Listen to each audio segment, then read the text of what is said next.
Thank you very much.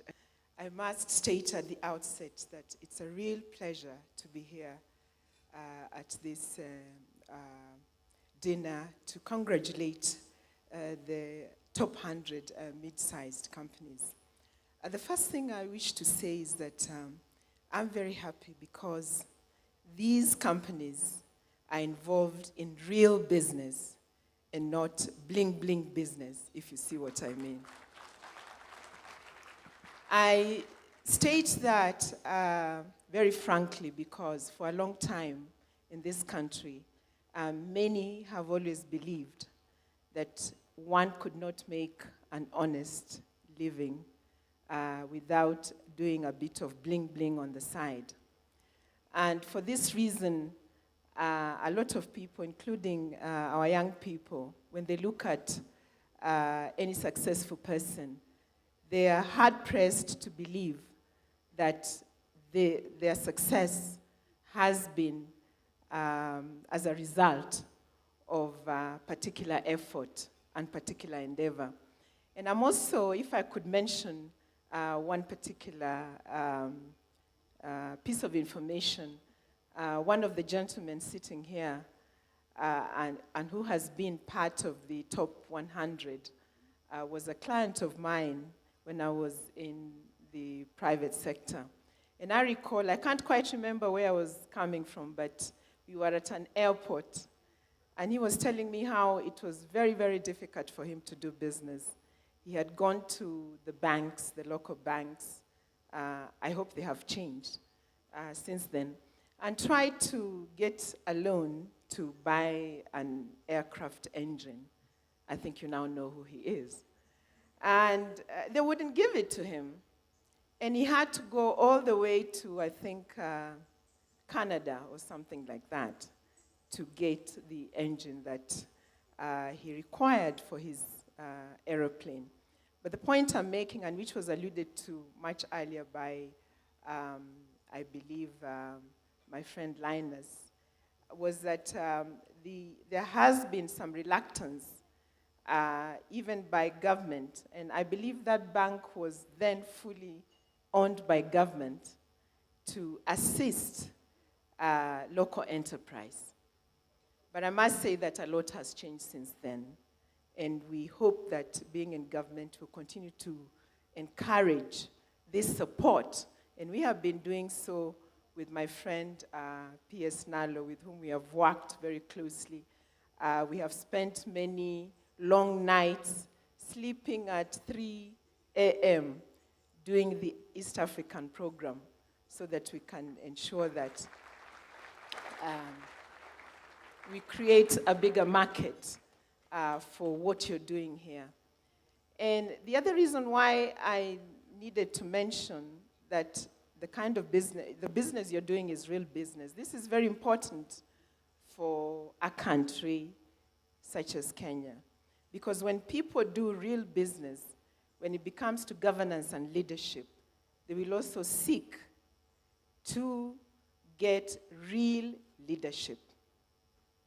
And that is very important because when you have businesses that are not based on solid ground, obviously the perspectives, the rules of engagement on certain issues, particularly on governance and the rule of law, are degraded. But when people are sure that they're doing serious business, and as accounts have been given, some of these businesses start from scratch, someone hawking from shop to shop, then they must demand leadership that will ensure the proper progress and success of whatever enterprise they're engaging in. And one other thing that I would wish to encourage all of you is you have earned your place in Kenya and in the Kenyan business place. And therefore, you should demand excellence. I think we are tired and sick of mediocrity. And it's important when you sit back and allow things that are not proper to go on, you then degrade everything else you're doing, no matter the fact that you may be making some money. And it's up to you. You're the drivers, really, the engine of this economy. And you are the future as mid-sized companies of what is going to happen in future. And it's important that you make absolutely clear what you need and what you want, and in the kind of space that you're operating in, so as to encourage transparency in whatever. When you demand transparency and you keep government on its toes, I can assure you 100% that you will get a better environment within which to work in. And you are a critical mass, which is very important in progressing this issue of transparency even further. Just a little story as to why I keep saying I believe and I know that the business you're doing is real business.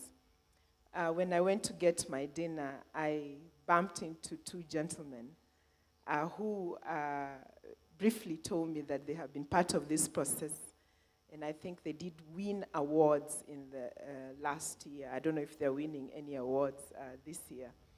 But just to show that their business is real, I had no idea, one, that I would meet them here. But I've had contact with them. They are based outside this city. And I had some small, if I may call it, a development project going on in the rural areas. And I had occasion to call upon these gentlemen to actually go and take a look at this project. And they went right into the rural village.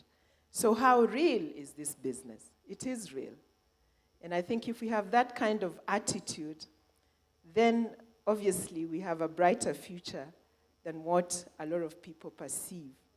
And I think I would want to encourage that kind of spirit, because if we do real business, we definitely are going to make a change. One more last thing that I would like to say. I think for a long time, Kenyans have had very low self-esteem when it comes to carrying out business. When we travel to many other countries in the world, you find that Kenyans are wont to talk very badly about themselves and lament so much. And this has had a very negative impact in the business space internationally. So I would want to encourage you to hold your heads high. You're doing good work, and if you continue to do so, I think the sky is the limit. Thank you very much.